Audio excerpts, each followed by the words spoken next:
Madame, Monsieur, bonjour. Je suis très heureux de vous retrouver dans cette nouvelle émission. Elle aura pour thème la lutte contre la corruption au Maroc.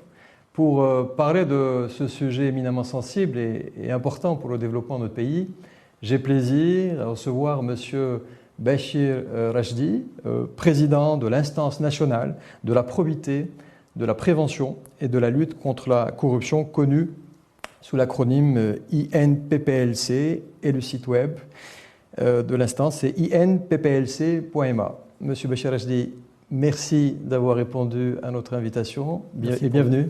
Merci pour l'invitation. Monsieur Rachdi, avant de commencer, je voudrais vous présenter à nos chers téléspectateurs. Vous êtes ingénieur de formation en génie électrique et informatique industrielle de l'école Mohammedienne d'ingénieurs. Vous avez été PDG d'une société de renom, une SS2I au Maroc. Vous êtes également membre du Conseil économique, social et environnemental, ainsi que du Conseil de l'Observatoire national de développement humain, l'ONDH. Vous êtes membre du Conseil national et ex-secrétaire général de Transparency Maroc, n'est-ce pas? Vous avez présidé la commission éthique et bonne gouvernance de la Confédération générale des entreprises du Maroc, la CGEM. Vous avez été membre du comité exécutif de l'instance centrale de prévention et de la corruption, l'ancêtre de votre instance, et du collectif associatif pour l'observateur des dernières élections et bien d'autres élections auparavant. Monsieur Rachdi, avant d'entamer cet échange, je voudrais avoir votre avis ou un petit mot par rapport à la réussite de l'équipe nationale marocaine de football à la Coupe du Monde de Qatar 2022 et des valeurs qu'elle transmet justement, ou qu'elle pourrait transmettre aux générations futures pour endiguer la corruption ou du moins diminuer ce fléau au Maroc. Alors, tout d'abord, effectivement, c'est une grande leçon que nous avons reçue.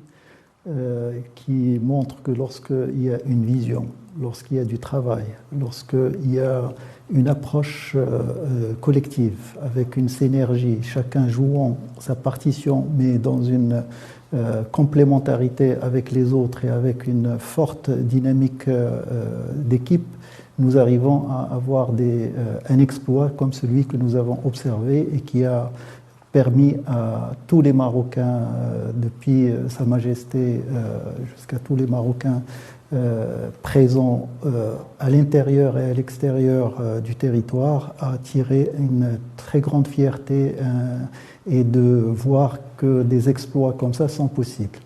Il est très important par rapport à cela de dire que lorsque nous avons des objectifs et que nous gardons le cap et que nous avons c'est-à-dire une personne telle que le coach qui a su comment tirer le meilleur profit de chacun avec une approche dynamique, avec une approche qui permet à ce qu'on garde le cap et qu'on ne justifie pas la non-atteinte des objectifs par les contraintes éventuelles qu'on peut rencontrer, tout devient possible.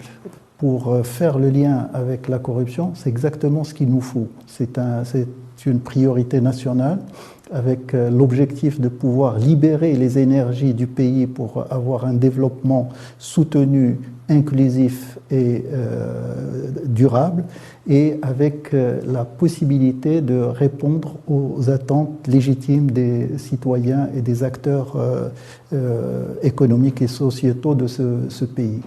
Je pense que nous pouvons aujourd'hui dire que malgré l'ampleur de cet enjeu et la complexité de la problématique, en adoptant la même approche avec des objectifs clairs, avec une vision partagée, avec une mobilisation des responsabilités, chacun avec les responsabilités qui lui reviennent, mais dans une complémentarité institutionnelle et une complémentarité de l'ensemble des acteurs, nous sommes capables de réaliser aussi un exploit au niveau de la régression de ce phénomène et la libération du potentiel du pays en termes de développement et en termes de cohésion sociale et de reconstitution de la confiance. Parce que nous avons vu pour l'équipe nationale que les réalisations ont permis d'alimenter la confiance et de mobiliser tout un peuple derrière un objectif qui est commun.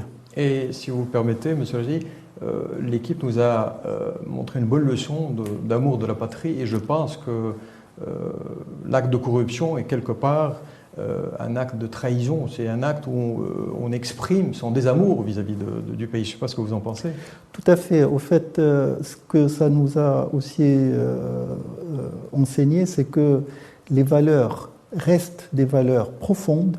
Il faut les libérer. Il faut qu'on montre qu'il y a des possibilités, qu'on réalimente la confiance, qu'on puisse permettre aux uns et aux autres de s'exprimer et de contribuer et de pouvoir aller dans une dynamique qui s'alimente et qui se simplifie dans le temps.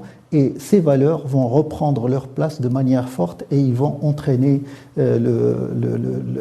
la population et ils vont entraîner tout le pays vers la dynamique évolue, vers la dynamique et vers des positions à l'international très honorables. Et je suis convaincu que c'est possible. Merci beaucoup, M. pour cette réponse et cette entrée en matière très positive. Monsieur Raji, le monde célèbre la journée mondiale anticorruption. Cette année, le secrétaire général de l'ONU, je parle de l'ONU parce que la corruption est un phénomène mondial, il ne s'agit pas uniquement du Maroc, mais du monde entier, s'est exprimé dans un tweet en disant la chose suivante: la corruption nuit à tous, mais que les pauvres et les vulnérables souffrent le plus. Il a appelé tout le monde à prendre position pour l'intégrité, la justice et la responsabilité. Je voudrais un petit commentaire par rapport à ce qu'a dit le secrétaire général de l'ONU. Effectivement, le phénomène de la corruption est un phénomène mondial, c'est un phénomène d'une complexité très très lourde. Il a des impacts néfastes sur l'ensemble de la planète, bien sûr, avec des niveaux plus ou moins élevés en fonction des pays et en fonction des régions. Mais il est aujourd'hui, la communauté internationale est unanime sur les méfaits de la corruption. Pour donner quelques chiffres, à l'échelle internationale, ça représente près de 2500 milliards de dollars, ce qui avoisine les 3 à 4% du PIB mondial. Au niveau de notre continent, ça dépasse les 150 milliards de dollars, soit près de 6% du PIB continental. Et donc, il est clair que, bien sûr, que ça affecte beaucoup plus les plus vulnérables, les populations les plus vulnérables, dans la mesure où ça dévie des moyens qui peuvent être orientés vers la réponse aux besoins de ces populations, de pouvoir avoir des services publics qui sont à la hauteur des moyens et des capacités de chaque pays. Mais la corruption empêche justement d'utiliser ces capacités et la conséquence, elle est beaucoup plus lourde, elle est beaucoup plus perceptible pour les populations les plus vulnérables. Vous avez parlé justement des coûts au niveau international, au niveau continental, mais j'ai lu des chiffres par rapport au Maroc, je ne sais pas si vous les confirmerez. Il s'agit d'un coût de 5 à 7% du PIB et de 70 milliards de dirhams. Est-ce que ce sont des chiffres qui ont un sens? Au fait, il est difficile d'avoir des chiffres qui sont prouvés. Par contre, ce sont des approximations et des estimations qui sont repris par différents rapports nationaux et internationaux.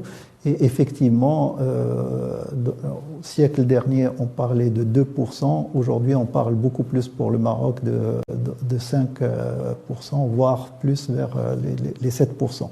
Et donc, ça nous donne une idée de ce que ça représente comme frein au développement et aux chantiers qui sont nécessaires pour pouvoir répondre aux besoins du pays et des citoyens. Donc, effectivement, il va falloir libérer ces moyens pour les réorienter de manière positive vers la construction d'un avenir beaucoup plus prospère pour nos concitoyens. Très bien. Monsieur Haji, je reviens toujours à l'ONU. L'ONU a a mis en place il y a quelque temps ce qu'on appelle les objectifs de développement durable, les ODD, qui sont au nombre de 17. Et l'ONU dit également que la première entrave à la réalisation de des ODD, dans laquelle le Maroc est pleinement engagé, est la corruption. Et je voulais vous poser la question, est-ce que votre instance, ou comment votre instance aide le gouvernement justement à s'inscrire dans cette dynamique onusienne des objectifs de développement durable? Alors, il est très clair, comme je l'ai dit tout à l'heure, la communauté internationale est unanime sur c'est-à-dire les impacts néfastes de la corruption, et elle est en tête des facteurs qui empêchent le développement et qui empêchent de répondre justement à ces objectifs de développement durable. Et pour pouvoir libérer le développement, on revient toujours à l'effet de la corruption comme étant le premier frein. L'instance, parmi les premiers rapports qu'elle a produits, c'est sa contribution auprès de la commission spéciale du modèle de développement, et elle a fait toute une analyse pour mettre en relief l'effet c'est-à-dire direct et indirect, avec une économie qui reste trop concentrée, une économie qui reste marquée par une dimension d'économie de rente plutôt forte, le fait que nous ayons des manifestations de la corruption diverses, que ce soit le clientélisme, que ce soit les privilèges indus, que ce soit donc, parce que la corruption ne se limite pas au pot de vin, la corruption prend des formes très diverses et variées, et nous avons fait les analyses et le recoupement des analyses faites par les différentes institutions nationales et organisations internationales pour dire que c'est effectivement le premier frein, et on ne pourrait pas espérer avoir un développement conforme aux objectifs et conforme au modèle qui a été retenu pour l'avenir du pays si on n'a pas une base solide, une base de gouvernance qui est conforme aux règles de maîtrise de la gouvernance du pays. Et par conséquent, si on n'est pas en mesure d'assécher les foyers de corruption, et si on n'est pas en mesure de rendre les règles applicables et appliquées à tous. Donc, la prévention de la corruption et la lutte contre la corruption et la dissuasion sont des leviers incontournables pour pouvoir ouvrir le développement vers un avenir plus prospère. Très bien. Dans la continuité, monsieur Rachdi, depuis 2016, il y a un système de normalisation, une norme anticorruption, l'ISO 37001. Est-ce que cette norme est bien développée au Maroc? Est-ce que votre instance essaie de promouvoir cette norme, ou est-ce que vous travaillez sur une norme maroco-marocaine, des guides que vous voulez mettre en place au niveau des organisations aussi bien publiques et éventuellement privées? Alors, il faut savoir que le Maroc a été impliqué dès l'élaboration de cette norme. Donc, on était dans une interaction au moment même de l'élaboration, et on a participé à son alimentation.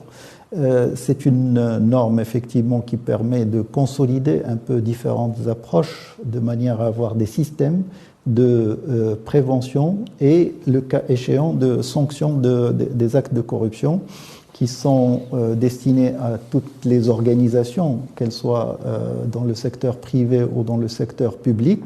C'est un cadre assez normatif, mais le plus important, au-delà de la norme, le plus important, c'est d'avoir des approches qui permettent d'identifier les risques, donc avoir des cartographies de risques, de pouvoir mettre les mesures capables d'éviter justement à ce que ces risques ne se transforment en actes qui nuisent au fonctionnement de l'organisation, et qui permettent à ce qu'il y ait des responsabilités fortes vis-à-vis de ce système anticorruption.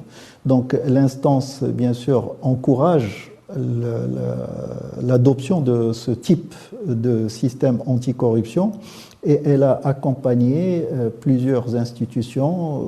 Nous avons un cadre de partenariat avec le secteur financier, avec ses différentes composantes, que ce soit le secteur bancaire, les régulateurs Banque El Maghreb pour le secteur bancaire, ou le régulateur, la CAPS pour le secteur des assurances et de la prévoyance sociale, ou encore le secteur des Marocains des capitaux, des marchés des capitaux. Donc, il n'y a pas que ça dans ce partenariat, c'est un partenariat très large et on pourrait peut-être y revenir tout à l'heure, mais parmi les éléments, c'est l'encouragement et l'accompagnement à la conformité à ce type de normes, à ce type de règles, qui sont porteurs justement de structuration pour pouvoir faire à ce que la corruption ne vienne pas détruire des organisations. Très bien. Monsieur Rachdi, depuis le 13 mai 2021, la loi 4619 a été adoptée par le Parlement. Elle vous donne plus de prérogatives et plus de pouvoirs. Est-ce que vous pouvez nous en dire davantage? Mais avant cela, si vous le permettez, je voudrais lire à nos chers téléspectateurs l'article 167 qui vous concerne, parce que c'est important, l'article 167 de la Constitution, je précise.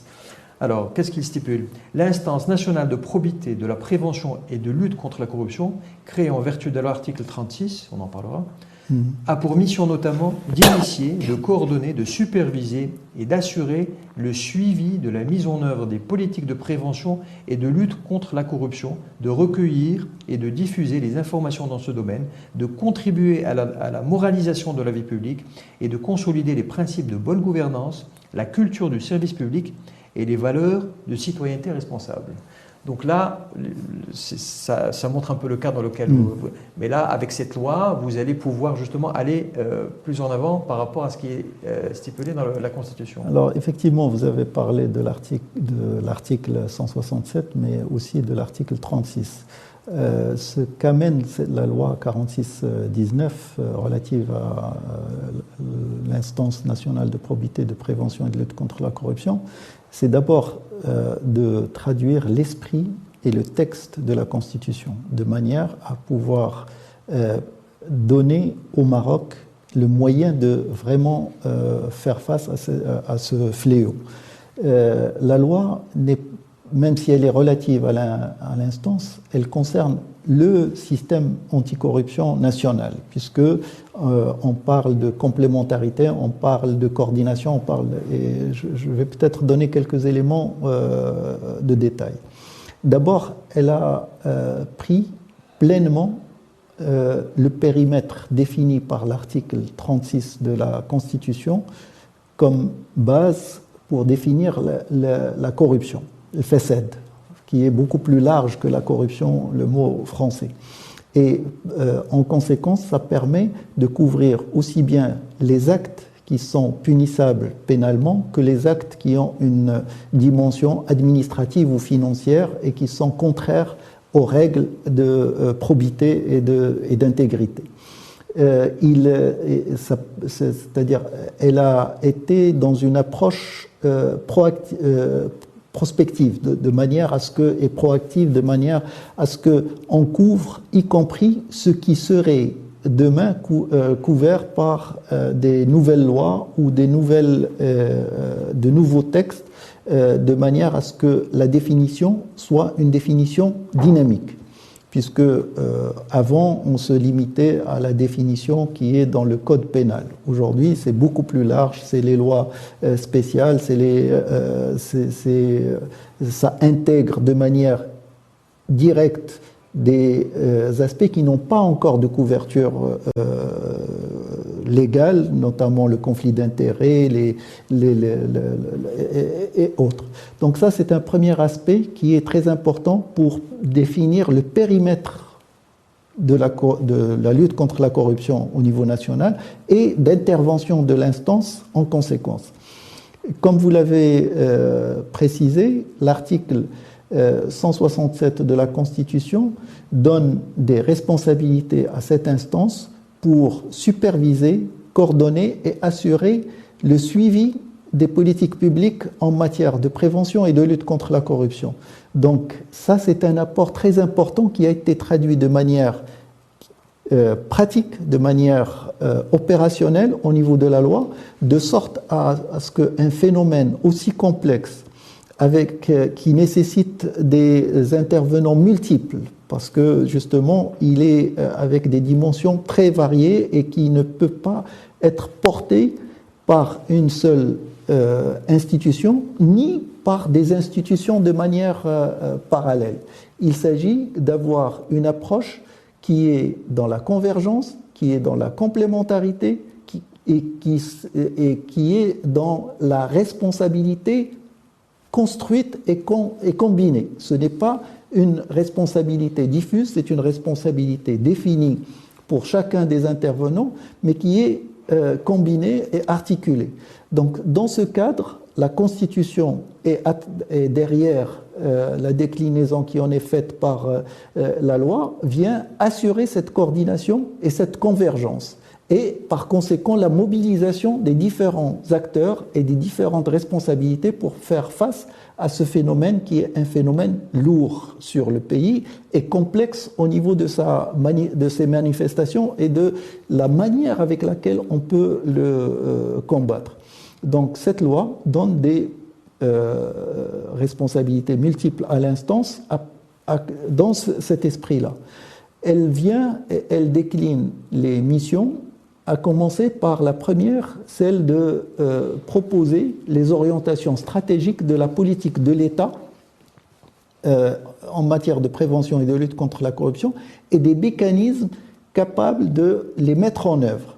Donc ça donne le cadre général et par conséquent, le pays s'oriente vers la mise en place d'une vision complète, partagée, pour avoir une stratégie de l'État, avec toutes ses composantes et avec tous ses pouvoirs, le pouvoir exécutif, le pouvoir législatif, le pouvoir judiciaire, les institutions constitutionnelles.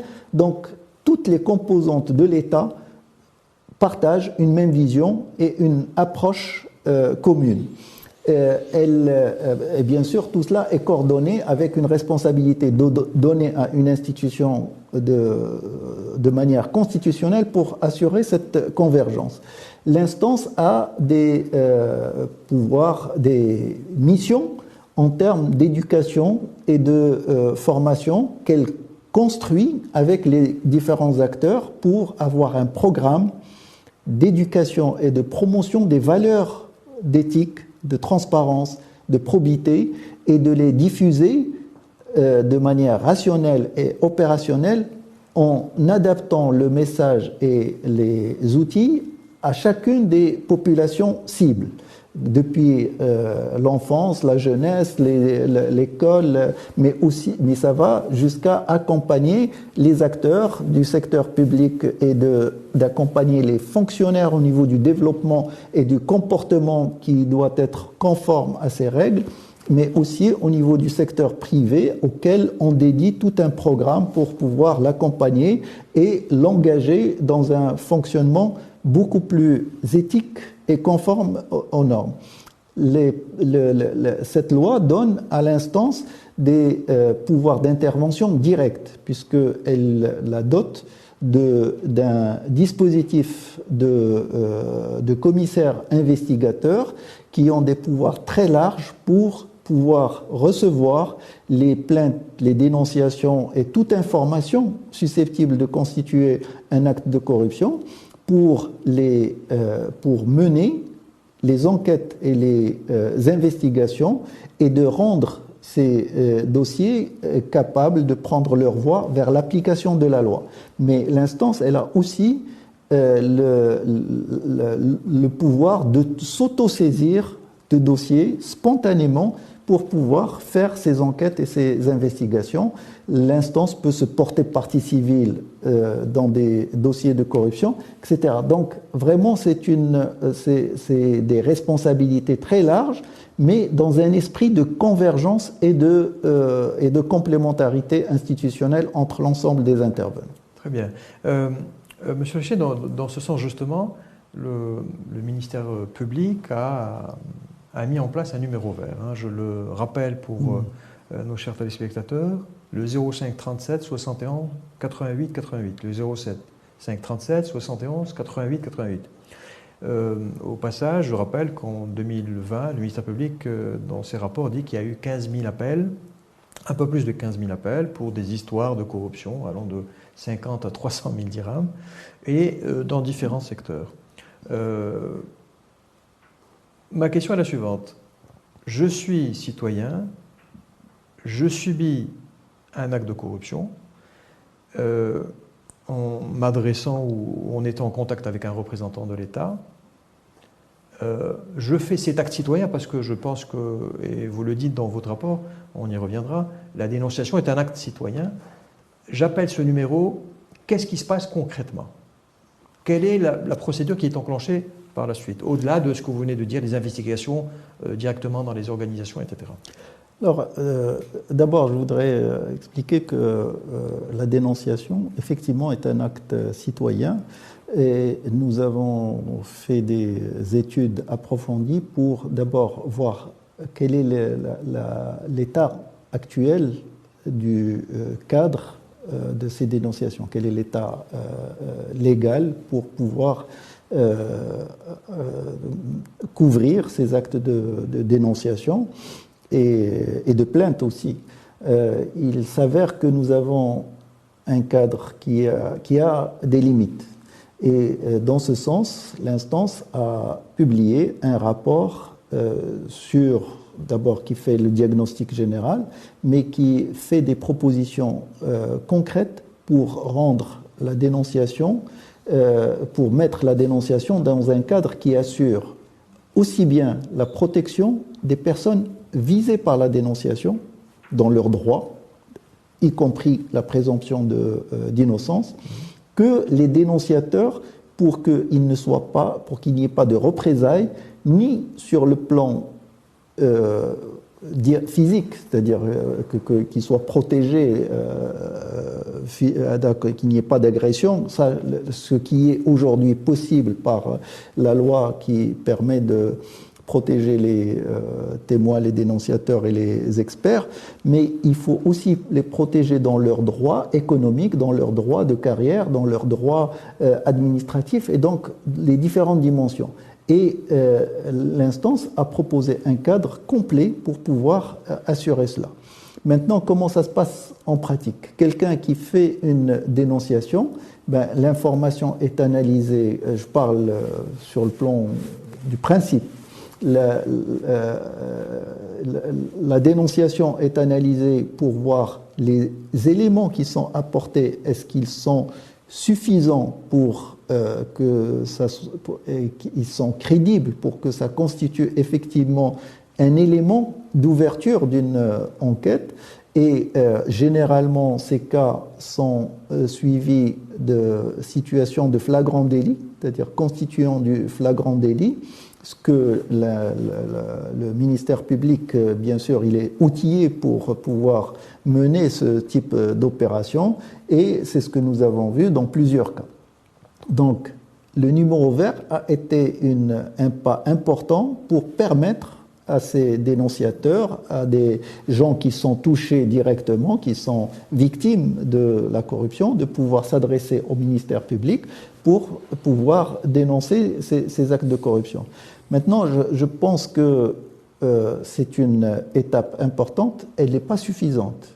Et c'est ça ce que nous devons construire pour l'avenir. D'abord, comme je l'ai dit, avoir un cadre qui protège davantage, mais aussi avoir des mécanismes qui permettent de déconstruire les réseaux de corruption et de déconstruire les pratiques de corruption, de sorte à ce que ça soit plus dissuasif. Parce que si on se limite uniquement au cas de flagrant délit, c'est déjà un pas, j'insiste là-dessus, et qui est à saluer, le travail qui a été fait est d'une importance indéniable, mais si on s'arrête à ça, nous risquons pas de réduire de manière considérable les pratiques de corruption, parce que les pratiques de corruption sont par définition illicites, elles sont cachées, elles ne sont pas, on ne peut pas toujours arriver à à établir le flagrant délit, et ils sont dans des complicités et dans des collusions d'intérêts,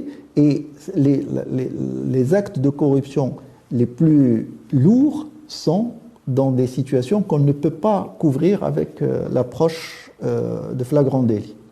D'accord.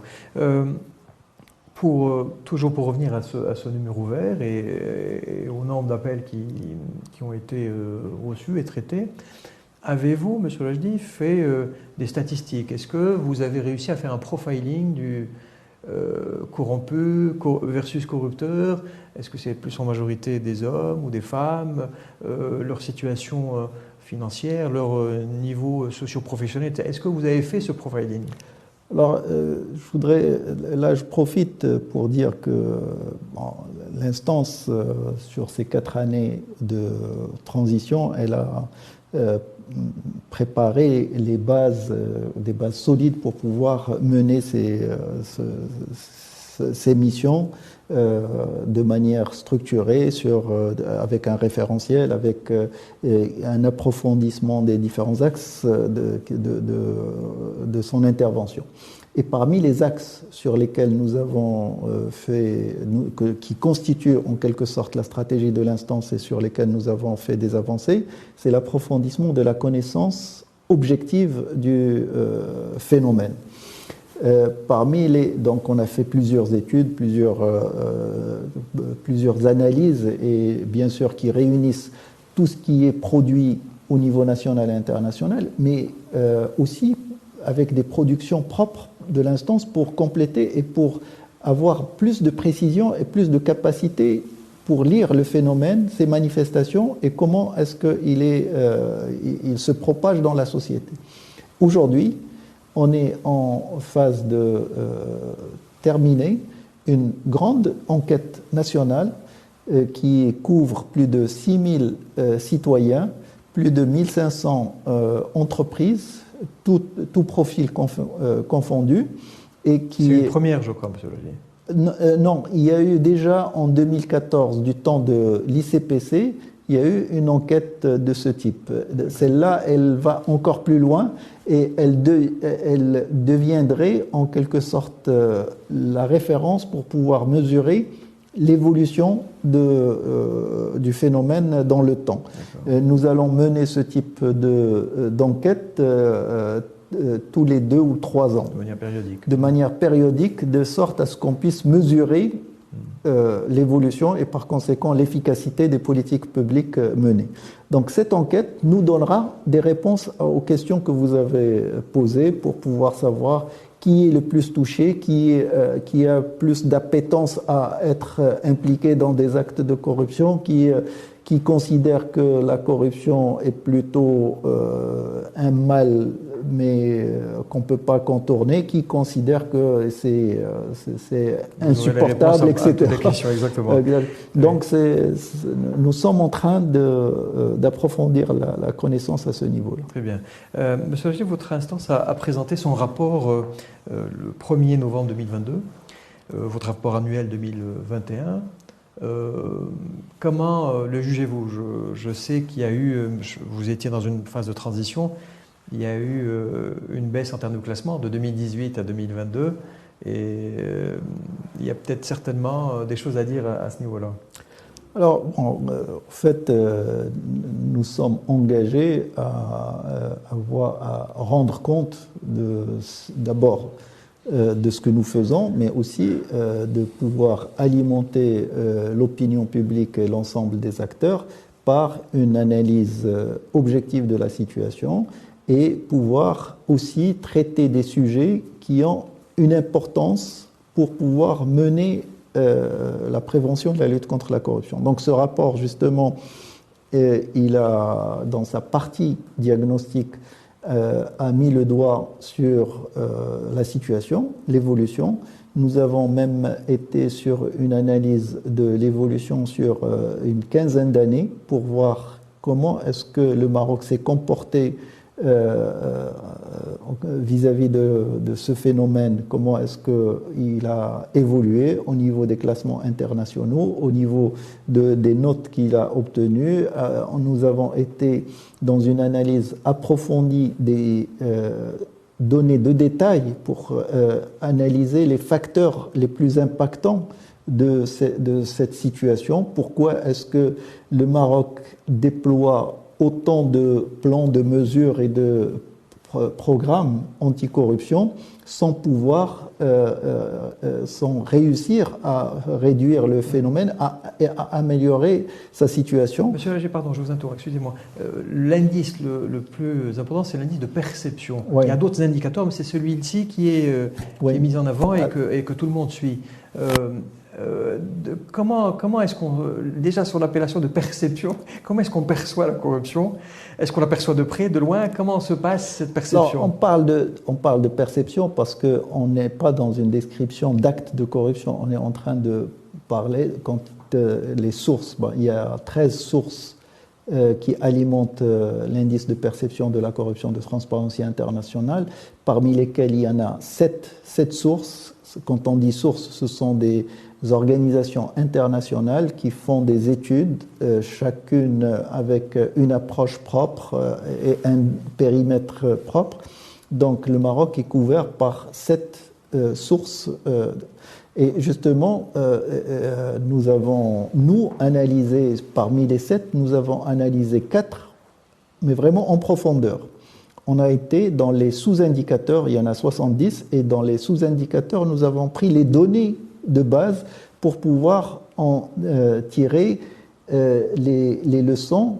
Pourquoi est-ce que le Maroc reste à ce niveau et quels sont les facteurs sur lesquels il a pu se maintenir ou améliorer, quels sont les facteurs sur lesquels il a connu plutôt une régression, quels sont les facteurs sur lesquels que nous n'avons pas vraiment couverts et qui expliqueraient pourquoi est-ce qu'on se situe comme ça. Maintenant, pour revenir à cette question de perception, perception ne veut pas dire que c'est subjectif. Perception, ça veut dire que c'est une lecture. Chaque personne qui contribue à alimenter ces données de base donne sa lecture avec son vécu et avec ce qu'il a dans son entourage. Donc, ça donne c'est vrai que ce n'est pas basé sur des actes factuels et prouvés, mais c'est basé sur le vécu et ce que retient chaque interrogé. Donc, la perception n'est pas forcément décalée par rapport à la réalité. Et il faut comprendre qu'un phénomène comme ça ne peut pas être approché que par du factuel. Parce que l'impact de la perception est un impact indéniable. Parce que quand des investisseurs ont une perception de la présence de la corruption de manière importante, ça influe sur leurs décisions. Lorsque vous avez des organisations internationales qui traitent avec le Maroc, elles tiennent compte de cette perception.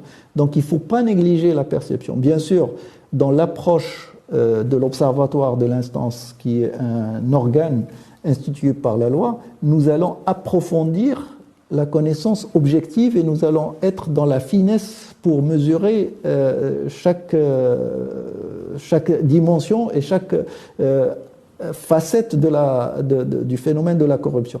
Mais on ne néglige pas les rapports qui traitent de la perception. Très bien. Et comment vous expliquez, M. Gilles, le fait qu'on ait perdu 14, me semble-t-il, 14 places de 2018 à 2021? Alors justement, c'est-à-dire là aussi je reviens, le premier rapport que l'instance a présenté et ensuite a publié après la nomination par laquelle Sa Majesté m'a honoré, c'était 2 mois après ma nomination et c'était un rapport qui a étudié, analysé et évalué de manière profonde la stratégie nationale de lutte contre la corruption.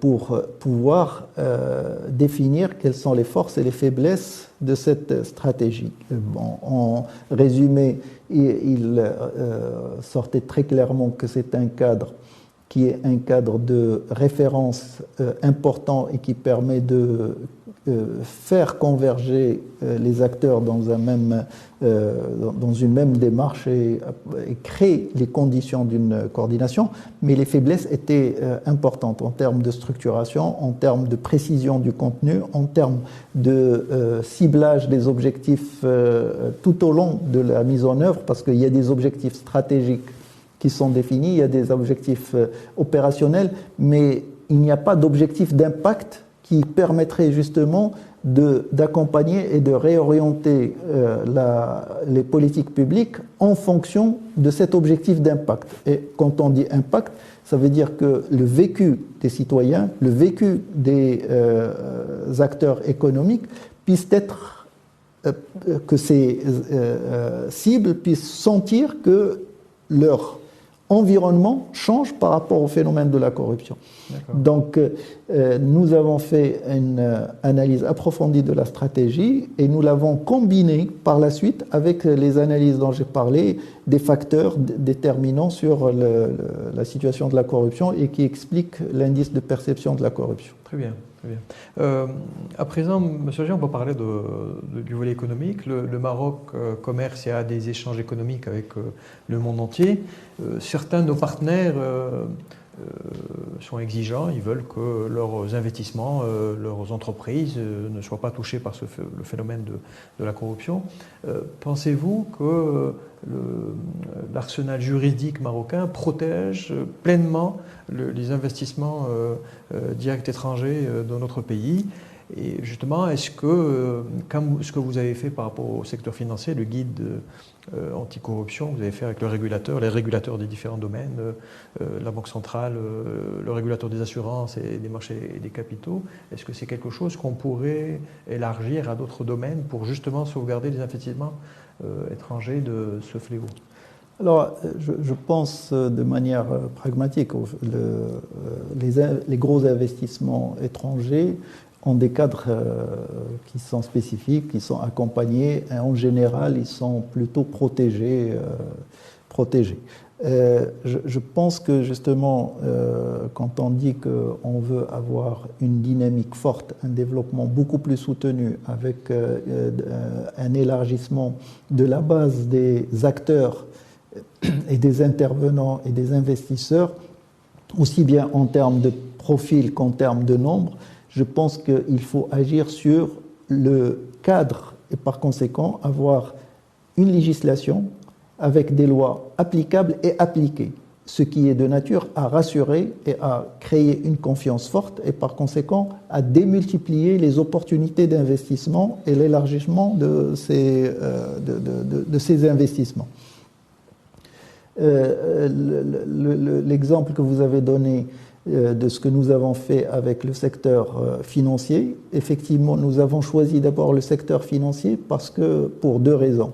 C'est parce que c'est un secteur qui a déjà un niveau de maturité par rapport à l'application de normes et d'absorber ce type d'approche de manière beaucoup plus simple et plus rapide. Mais aussi parce que c'est un secteur qui est en relation avec tous les autres secteurs et il peut être levier pour les autres. Et donc nous avons un partenariat qui a permis d'avoir une approche très large. Nous avons déployé des centaines de sessions de formation au profit des régulateurs, mais au profit des entreprises assujetties à leur régulation. Nous avons mené des cartographies de risques au profit des secteurs, sous-secteurs, mais aussi accompagner des banques pour pouvoir mener leur cartographie de risque, sur la base de laquelle ils ont élaboré un système de prévention et de lutte contre la corruption jusqu'à obtenir la certification de ISO 37001. Donc, ces approches directes avec le secteur privé doivent être complétées avec une évolution de la législation et de la réglementation et de l'intervention du secteur public pour créer un environnement des affaires assaini des actes de corruption et qui ne dépend ni de privilèges, ni de circuits de clientélisme, ni c'est-à-dire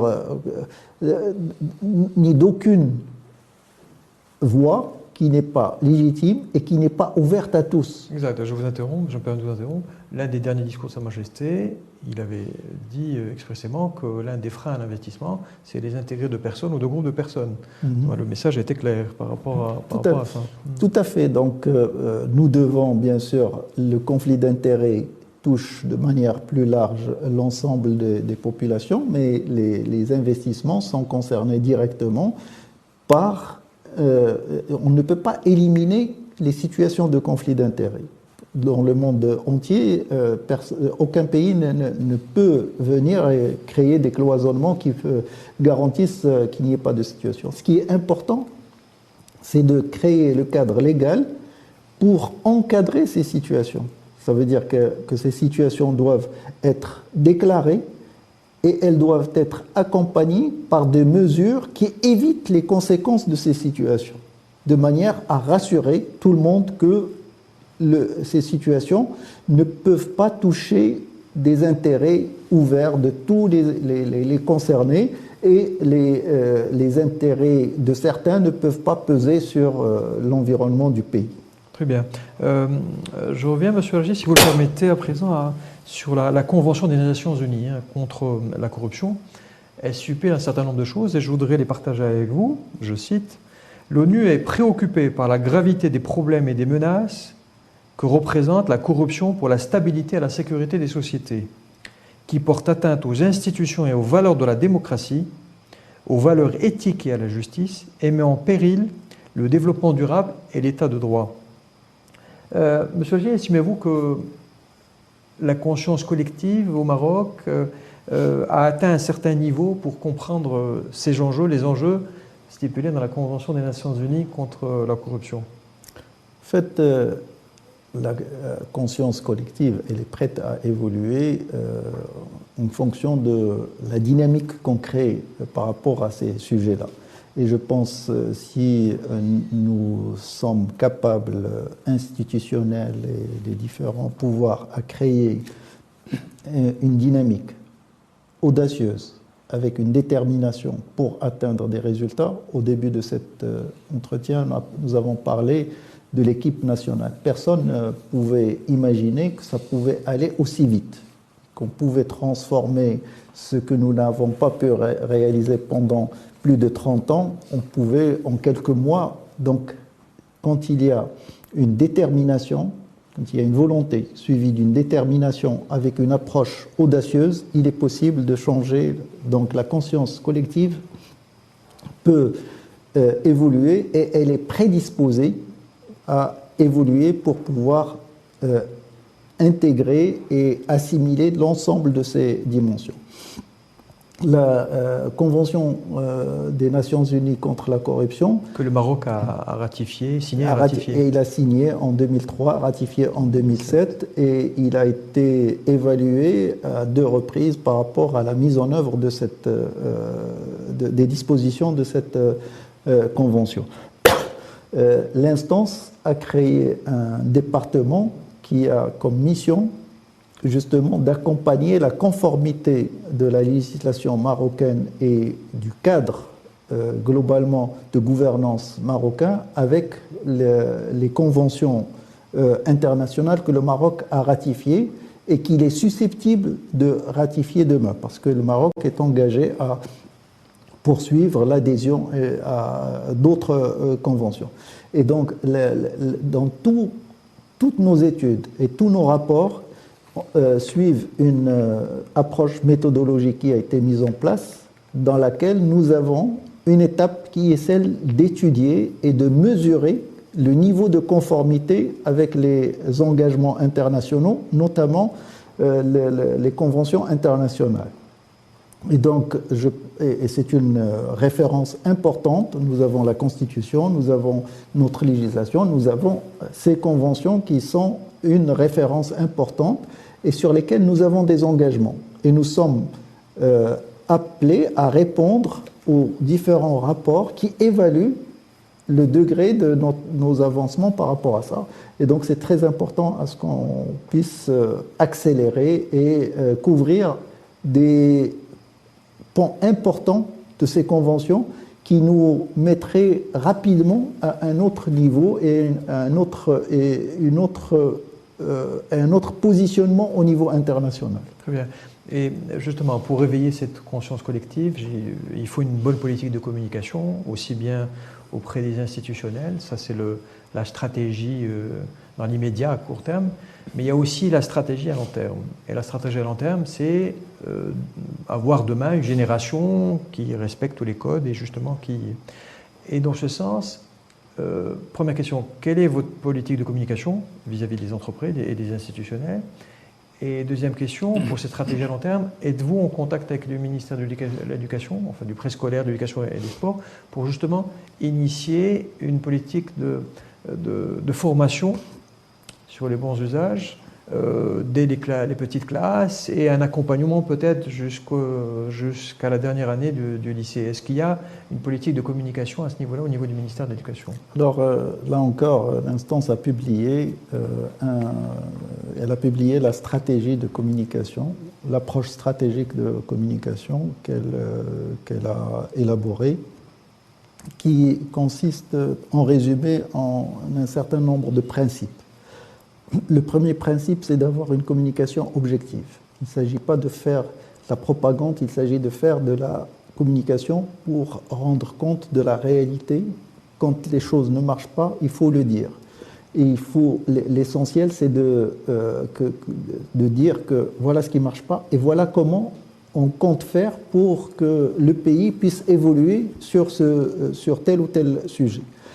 Le deuxième principe, c'est d'avoir une communication qui soit adaptée en fonction des populations cibles.